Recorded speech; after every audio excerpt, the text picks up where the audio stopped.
Hi everyone, and welcome to day 22 of my 40 to 40.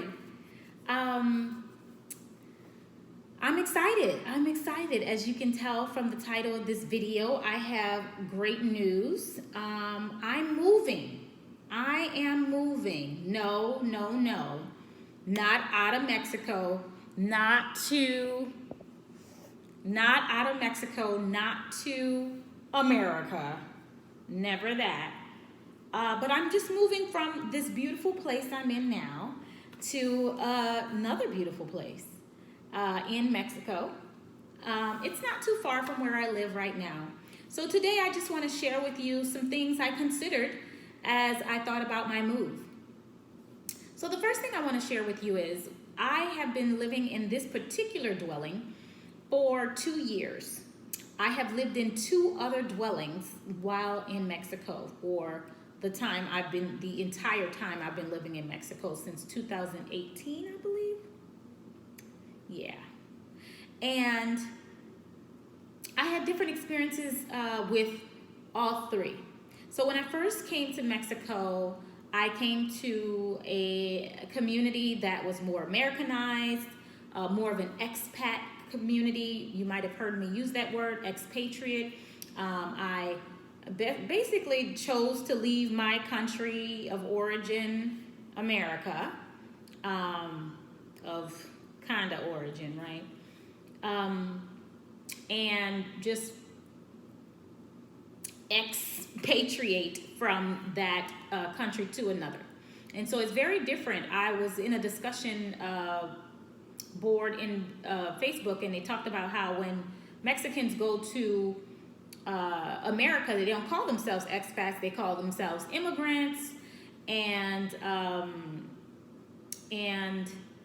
I don't know, maybe that has might have a negative connotation for them, sometimes not, but that expatriate is a negative connotation because it's like you've kind of written off your country of origin, where some people are going because they have to flee from, we know that refugees and things like that have to leave their country for war, wanting to have food, employment, violence, and things like that. So there's the thought of you have to move because you're forced to move because of conditions, and then there's you're choosing to move, right?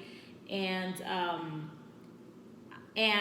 do you hold pride for that country? So I think when people are forced to move from their country and to America, they still have a great pride about their country of origin.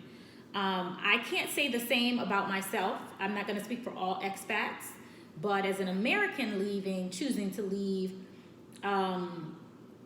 I don't have really great things to say about I miss my country, I have great pride in America. No.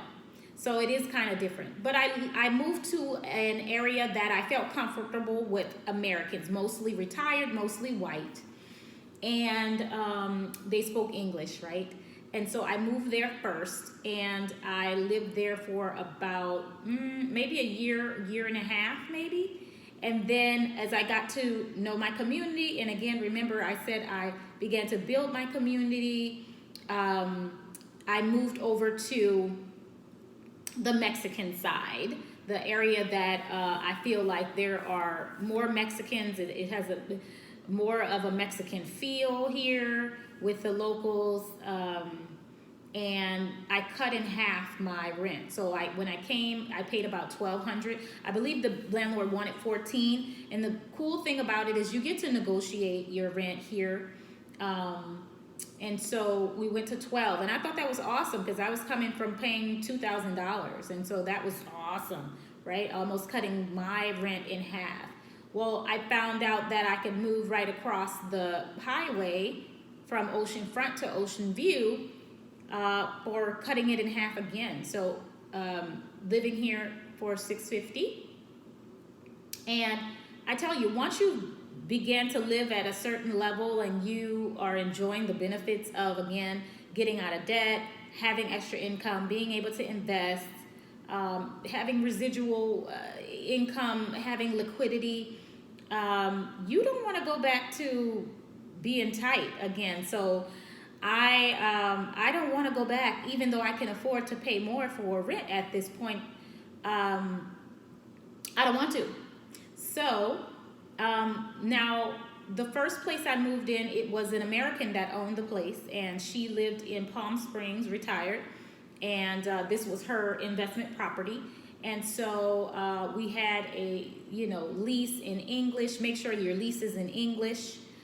There's a Spanish version, and you need to get it in English as well. And she had a management company manage her property, so I went through them for everything. All utilities were in the owner's name except my internet.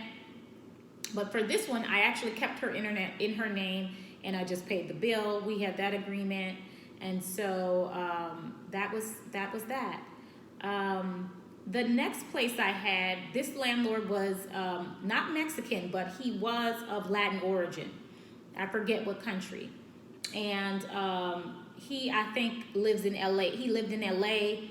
This was an investment property for him. And one thing I learned is that he had me sharing a meter. So that's another thing you want to think about if you're going to move here, that people sharing meters.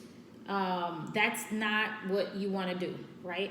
And so basically you will just split the utilities down the middle. But the thing is, you don't know the usage. So I'm not really for that. Some people that might work for, they just, will share everything.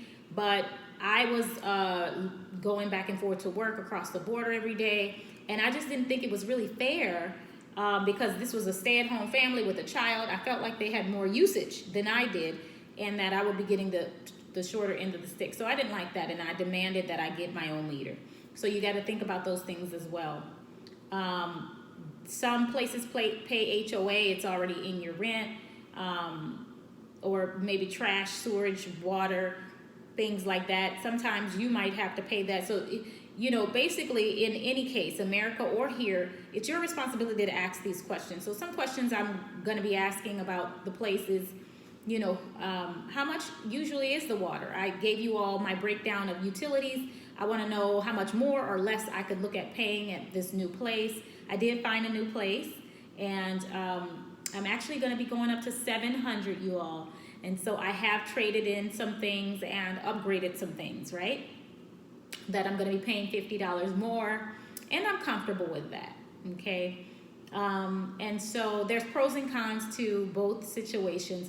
But basically, my landlord and I, we had an agreement. I've had this place 2 years. He originally wanted $850. We talked down to $650 because there needed to be repairs. He allowed me to stay here for 2 years on $650, and I was really grateful, especially with the COVID year, right? More money I was able to save. And so now he wants to move it back to $850. So the law is that between 2 to 5%, usually 3% is a fair amount to raise your rent, 10% being the cap. But this is Mexico, so sometimes the rules are different. Same thing with, first month's, last month's rent and deposit. That's not supposed to be, but people still do it. And it is what it is. Some people do pet rent. They add on a rent every month. Some do a pet deposit. So it's up to you to negotiate what you want. And you learn about what the different things as you get burned, right? And things happen. And so I've learned a lot. So I have a lot of questions, and I make sure everything's intact. And I have, again, my community to help me make these decisions and think about what are some things I haven't thought about to ask and to protect myself. So, and your American dollars go a long way in negotiating. So this particular place said no pets. And I said, okay, I'm very interested, but I do have a pet. And they said, okay, fine. What kind? Can you send a picture? And can I do a deposit, a pet deposit? That's refundable. And so we worked it out. So I just wanted to tell you about that. I'm excited. This is a whole new experience because this particular place I'm in is the place that I healed in from my narcissistic abusive relationship. And so this will be a great shedding of that time.